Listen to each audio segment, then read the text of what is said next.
Oregon's foster care system has been in crisis for years, and kids are paying the price.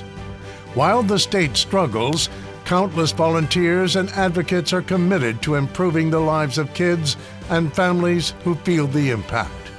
Today, we're joined by the leaders of two nonprofits dedicated to supporting children in foster care and the families that care for them. From KGW News, this is Straight Talk. Hello, and welcome to Straight Talk. I'm Dan Haggerty, in for Laurel Porter. It's been long known that Oregon's foster care system is in crisis. In January of last year, the Oregon Secretary of State's office released an audit of the state's child welfare system. It found chronic management failures, a lack of recruiting and retention of foster parents, not enough support for parents, and deeply inadequate staffing. Just this week, the Oregon Secretary of State released a new report checking in on progress made by DHS. It found that it still needs, quote, extensive work. According to Oregon's Child Welfare Director, there are more than 7,500 children in foster care in Oregon today. More than 11,000 children spent at least one day in foster care in 2018. And the crisis is a lot closer to home than you might think. These children are our neighbors, our school classmates. To put some of these numbers into perspective, in 2017, within just 5 miles of the KGW studios, for instance, there were 670 children in foster care. Now, despite the flaws in the system, there are countless people in our community right now who are working to help. Today, we are joined by two women who've made it their mission to improve foster care in Oregon. Welcome our guest right now, Allie Roth, the founder of With Love, and Jillana Goble, the founder of Embrace Oregon. Thank you to both of you for taking this time, not only in your lives to help this foster care system, but for sitting with us and telling us a little bit about your experience and maybe helping some other folks know a path to helping out. So let's start by talking a little bit about your personal experience, how you got involved with the foster care system initially, and then how it grew into your organizations that you're working with now. Sure. Allie, let's start with you. Yeah, absolutely. So as a school teacher in Beaverton School District, I loved teaching. I loved, getting to my families. And as a teacher, kids in foster care were in my classroom. And when I had my first son, I realized that I was going to be leaving some of those kids behind that were in foster care. And I felt like that was one more person leaving their lives. And so I started tutoring these kids after school. So I'd show up with my brand new baby and get to know them, their caseworkers, and then their younger siblings. And so as I got to know these younger siblings, I started asking these caseworkers, wait, who helps get supplies for these kids that are under age 6, that are under school age? Wait, who gets their shoes? Who gets their clothes? Because as a teacher, I had resources. I had the PTA. I had other friends that I was saying, hey, can you get involved? My husband and I were buying strollers and doing things for these families. And I was like, well, what about these littler kids? And the caseworkers were saying there really isn't that many resources out there. And so as I started learning more about the challenges that come into fostering, I said, I can do something about this. So I had my own little one in tow, and literally out of my house in Westlake, in Lake Oswego, I started to create what has launched into With Love. But just saying, there has to be someone out here supporting these little kids that aren't school-aged. And so With Love started in my house. So when we talk about grassroots, like this wasn't like a planned thing that started out to be what it is now. It is, my husband lovingly calls it hoarding in my house, like lovingly, of course. So for a year and a half, With Love was out of my house. And so what With Love does is we serve local kids in foster care, ages 0 to 6, so under school age. We give them clothes, gears, toys, consumables, all those things that a kid would need going into a new placement. And then every 3 months, when kids grow in terms of age or seasons are changing, we follow up with our deliveries. So as we've started in our little grassroots nonprofit, I started to get to know foster families. And I have a little boy, Braden, who's 9, and Avonlea Grace, who is 4, going to be 5 in June. And we decided, you know what? We were meeting all these amazing families. With Love was growing. But oh my gosh, why don't we say yes? And we had all the reasons why. My husband's a CEO, I run a company, we have 2 littles, like every reason said we shouldn't, we're busy. But I was getting to know these kids and I was falling in love. And I said, you know what? These heroes, they're busy. These heroes that are saying yes to these foster parents, they have other kids. Why don't we say yes? So my husband and I, about 2.5 years ago, opened up our house to our first placement. In the last 2.5 years, we've had 8 babies in our house. We do respite care and we do short-term care. And our kids tend to be drug-affected infants that come a lot of times from the hospitals and are withdrawing, and they're with us for a season, and then they go back to either parents, or they go to grandparents, or they go to adoptive families that are looking for their next step. So we are foster parents, and we also have 2 biological kids as well. Thank you so much. What a story. Jillana, so tell us how you got started in the foster care system and then how your organization grew. Yeah, I'd love to. My husband and I actually started fostering before we had biological kids. We had just returned from some work at an orphanage in Central America and kind of naively asked the question, where are the vulnerable children here on the plane back to the States?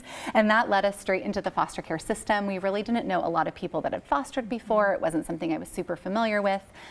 We started fostering in New York actually, and had a little 6-year-old boy that we fostered for a year.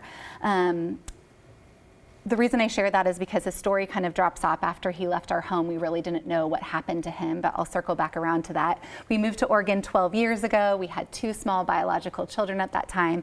I made what I thought was going to be a purely informational call to the Department of Human Services, child welfare, but of course we were certified already in another state, and a week later got a baby boy who is now my adopted 10-year-old son.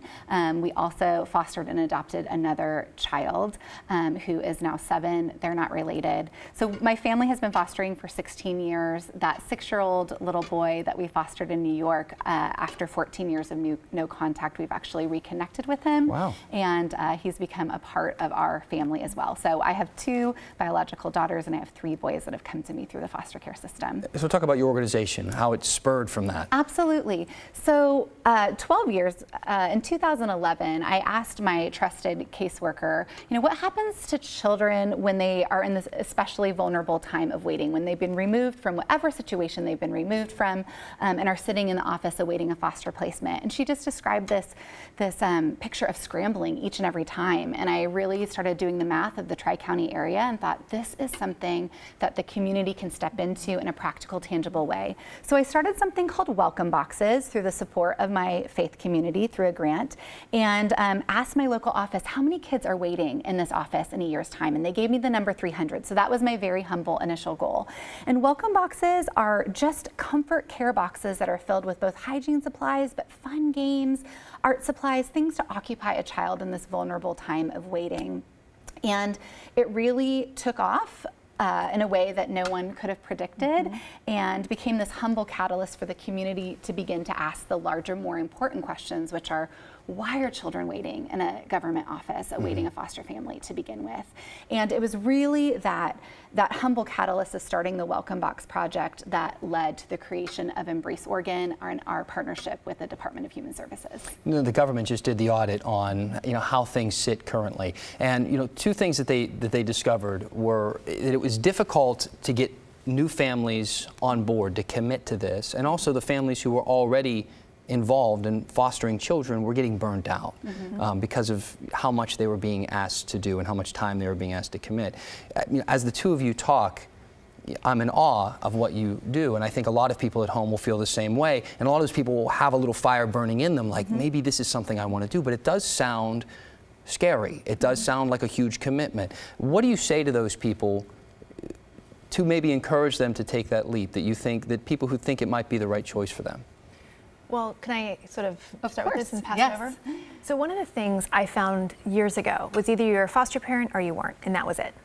And one of the things I love about With Love is that you can come in no matter where you are and what part of life you're on with that, and just say, you know what, I can go ahead and, I can foster a child, or maybe I can come in and just do the laundry for that child. Maybe I can go ahead and I can pick up some, things to do at home, do the laundry. I can pull some stuff for these kids. There's so many different things that they can do financially even. Say, I can give my money for that to help support a child in foster care. So when you read this audit and you say, oh my gosh, there is so much right now that I need to do, you can be a little part of that solution. You don't have to be the foster parent. Right. And so I think just even saying, where can I start? That's what you want to start with. A lot of components, a lot of moving parts. Yeah, absolutely. And I would also say that, like With Love, we're trying to change the paradigm. So there's many on-ramps for people to plug in. It's not just become a foster parent or do nothing. Although Embrace Oregon and our statewide brand, Every Child, does offer a lot of options for people that feel like they're not going to ever be here. And that's okay. And that is okay. Yeah. So when you look at the foster care system as a whole, and the two of you have a lot of experience personally with this and working with the department in general, if you could change something, if you were able to get something moving in one direction, what do you think would most influence the system as a whole? What needs to change? Where can people put their energy? I feel like, first of all, this is a community effort, right? It's not just the foster parents or DHS. It's like, it's a community thing that we can all do something. And just knowing I can do a something versus it's someone else, that right there is a starting point to say, it could be those welcome boxes. Or for me, you know, it could be volunteering your time at With Love. It's a community issue. It's not just a one-person issue. I would say that, you know, I think it's really challenging to talk about all of the foster care system and say this is the one reason that it's so challenging. I think, you know, kids coming into foster care often have a lot of high and complex needs. Yeah. I think that could be a conversation. I think there could be a conversation about foster parents feeling like a valued member of the team. But I think what I would love to share is just that in order for our partners at DHS Child Welfare to make a best placement match for a child, there has to be choice. And I think so often having a strategic placement match is almost seen like a luxury when really, really we want to be able, I think, as a community to say these aren't just the government's children, these are our community's children. So what is our role as a community in trying to make sure that these kids that have had parents that have had to deal with domestic violence, untreated mental illness, incarceration, drug and alcohol abuse, what are the ways that we as a community can continue to be a safety net for them? And while there are all these amazing on-ramps, I certainly also would say, you know, foster care has to be for more people than are currently engaging in it. Oh, for sure. But I would never say that flippantly, that more people should just engage, because it is a very difficult thing to engage with, and you have to make sure that your heart posture is the right one. I was mentioning to you before we started doing the show today that I've lived in a bunch of different communities, and over time I've never really been in one that seemed to be very proud about what's happening with their foster care system. They're always talking about improvement, always saying that more needs to be done. Are there any areas in other places or other organizations that you've looked up to that you think is doing it right, something that needs to be implemented here? And has there been a reverse? Have people reached out to you about some of the activities you've been able to do? One thing that I'm really proud about, first of all, being founders together, and we got connected not through friendship before, but because of foster care, which has been really fun. But one thing that we found is saying, you know, we are better together and nonprofits. And so we've gotten to know other nonprofits locally that are dealing with kids in foster care that are small to medium sized. And we've said, hey, instead of doing things siloed, let's work together. And so we get together about every 6 months and we talk about best practices, what's working, what's not working. And so it's been neat as these 5 organizations, we are all better because we are working together to help our kids, because even though kids might be over 6, now I know these other groups. And so like on With Love's website, we have a resource guide that all the other nonprofits use, and then they conversely use it as well. So I think that idea of not working by yourself, but working together has been really critical for With Love and for Embrace and these other nonprofits in Oregon as well. So I think just working together has been critical for us. What was the most intimidating thing for you getting started? Oh, man. I'm sure there was a long list. I mean, I think for most parents or most families, there is a long list. For you, what was it? I think, how is this going to impact my biological kids? I started fostering when my youngest was 2.5. And so, you know, what you're bringing into your house, you know, with drug-affected infants, there's a lot of complex issues. And so, you know, that whole piece of how am I going to handle this, the exposure to that, and also the time management of it. Like, I want to be so present for the kids that are brought into my house, and I want this to be a loving environment. So how do we do that? So I think that was a big scare, and I think my parents and my family were wondering the same thing when we started this. What can you say about that years later now? It's heartbreaking. I think that our family is better because of it.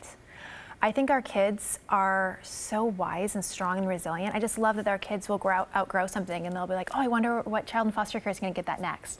Or they'll say, oh my gosh, did you remember it was so-and-so's birthday today? And that kid hasn't been with us. The kids, when someone says, oh, how many kids in your family? They go, well, what do you mean? because these are my brothers and sisters, you know? And so it's really an interesting piece about that.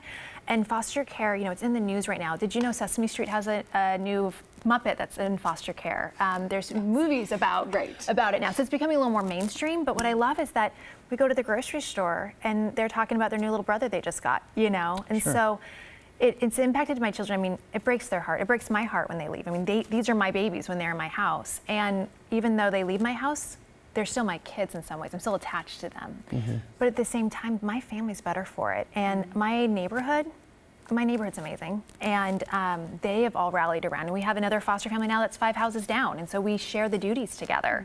And it's become like family together because we said yes. If we would have said no, it would have been a theory. But now it's a reality, and it's a reality for our church. It's a reality for our neighborhood, our friends, that it's not as scary because they fall in love with our kids too. I mean, I don't know if you would agree with that. No, absolutely. I absolutely would. I think there's just so many considerations. I think that oftentimes, you know, it's challenging in foster care because we, you know, the goal of foster care is to be short and temporary and to return kids to their biological families. That is the goal of foster care. And when a child comes into foster care, really the priority shouldn't be that they would be placed with strangers. The hope would be that they would be placed with relatives or somebody else that's known to them.